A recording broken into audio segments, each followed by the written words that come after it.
কি পড়ে আব্বাজান বৃষ্টি পড়ে আল্লাহরে ডাক দিয়ে বলবে আল্লাহ আমাদের একটু বৃষ্টি দাও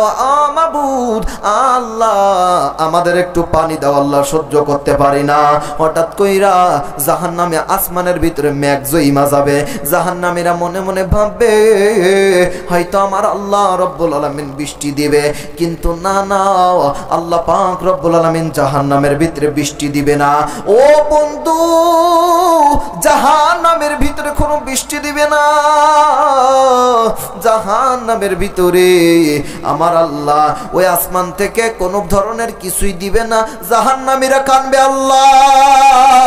মেঘ যে তুই দিয়েছ একটু বৃষ্টি আমাদের দিয়ে দাও ও বাদান হাজার হাজার বছর কান্দার পরে আমার আল্লাহ ওই আসমান থেকে কোনো বৃষ্টি নয় ওই আসমান থেকে বড় বড়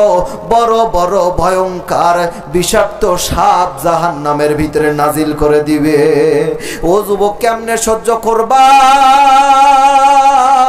জাহান্নামের কথা মনে আসলেই তোর গুনাহ করতে মন চাই না কথা বলেন ঠিক কিনা ও বাজান কারণ মানুষ গুনাহ করবে কারণ মানুষ গুনাহ করতে ভালোবাসে আমার নবী হাদিসে কুদসির ভিতরে আমার আল্লাহ পাক রব্বুল আলামিন নাজিল করেছেন নবী